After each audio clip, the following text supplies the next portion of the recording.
who are your brothers? Yeah. And that's an important question for you to answer today. Who are your brothers? Where do they come from? Well, first of all, you can have brothers through birth. Anybody grew up with brothers? Got brothers? Yeah. I grew up with brothers too. I had 2 brothers growing up. Still my brothers today. Benjamin, my older brother, and Byron, my younger brother. There we go. Look at it. Aren't we cute?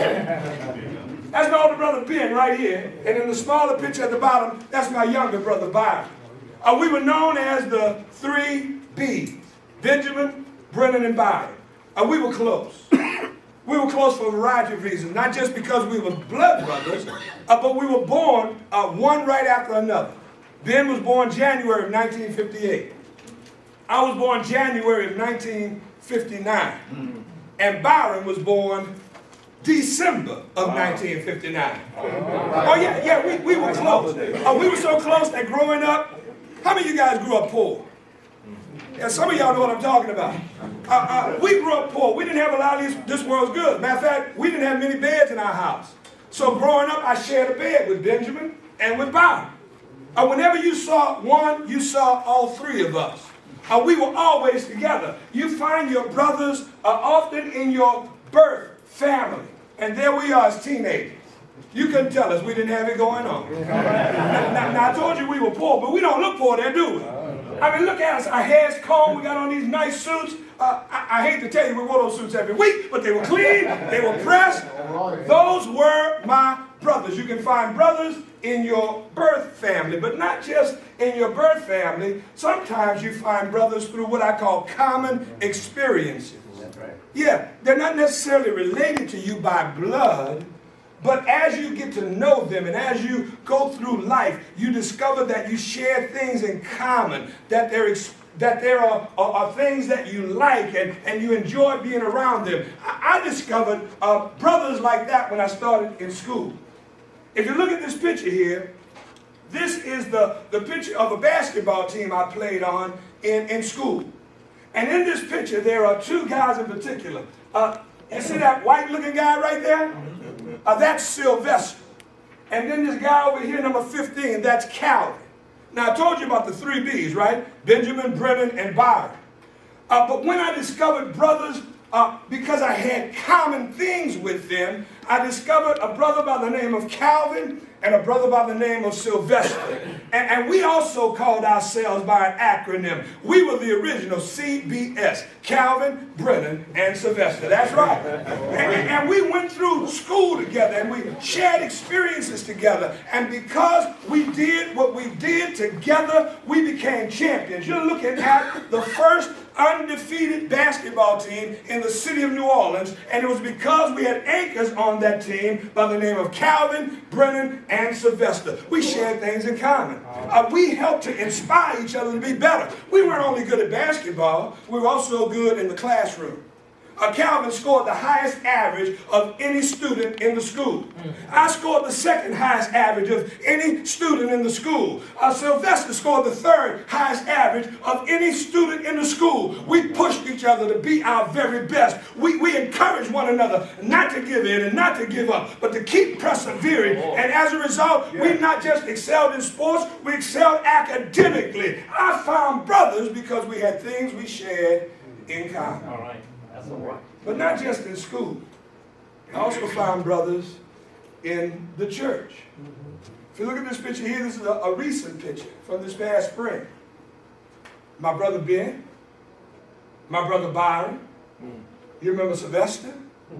You remember Calvin? You remember my twin cousin Cedric? Yeah.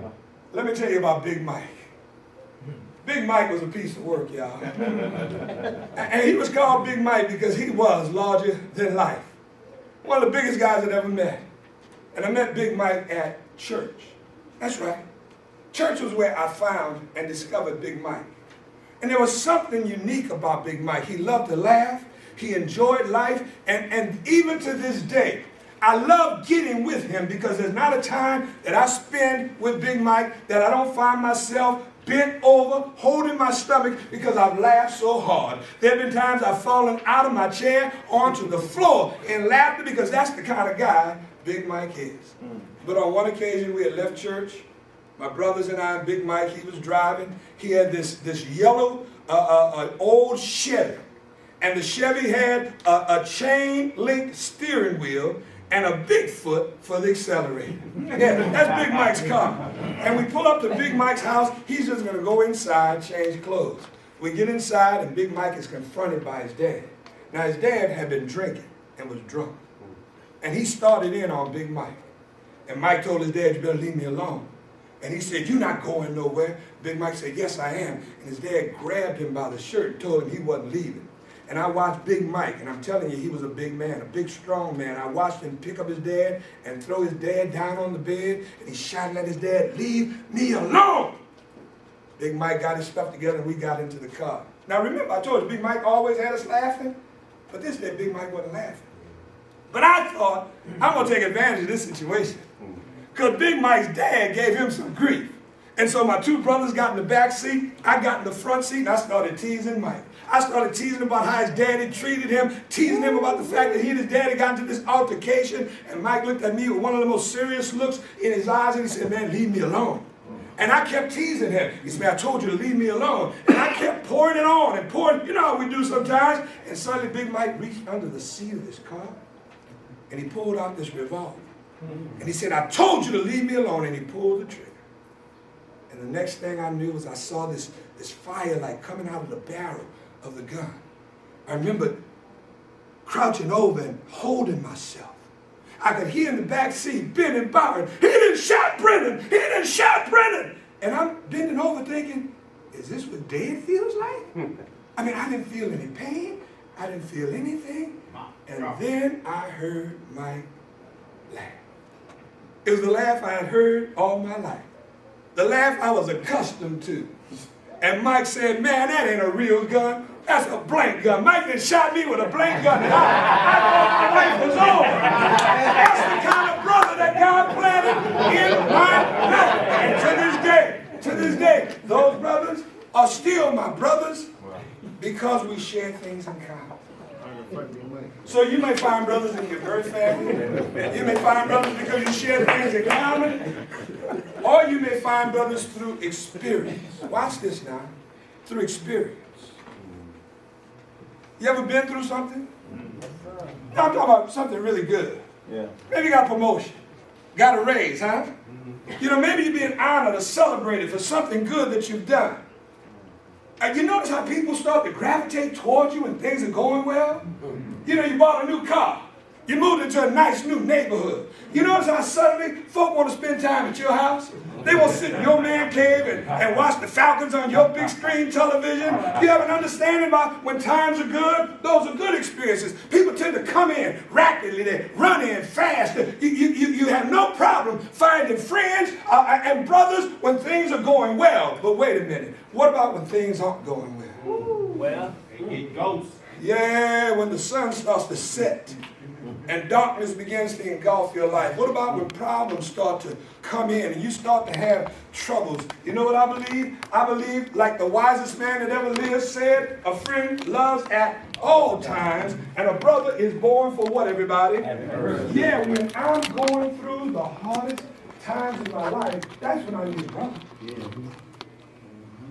But in my life, I've discovered that that's when the majority of the people in my life left me. I recall when I lived in Ohio and life really got difficult for me.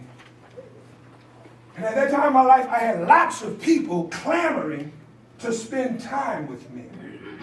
But when these hard times started pouring in, suddenly all those folk who wanted time with Francois started to disappear. What's your word? They went ghost. But I discovered in those deep, dark, difficult, hard times, brothers that I never knew I had. Because when others were running out, a brother by the name of Wayne came running in. When brothers started running out, a brother by the name of Charles Tapp came running in. When brothers started running out, a brother by the name of Robert Johnson came running in. They stood with me and they participated in my pain. They held my hand and they lifted me up. It didn't matter to them if I had little or if I had a lot. They were going to be by my side. They were brothers through my adversity. diversity. You've got to identify who are the brothers in your life. Do they come from your birth family? Do they come from things that you share in common? Who are the ones that stand with you when life gets hard? Somewhere you find a brother. Amen. And somewhere you discover where you can be a brother.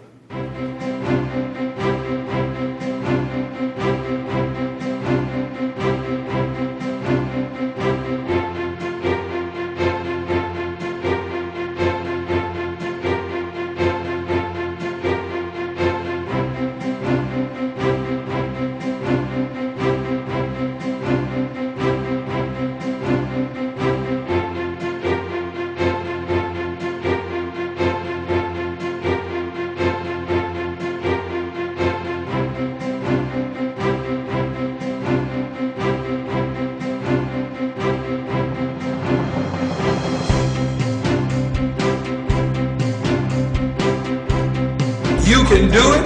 Oh yes you can.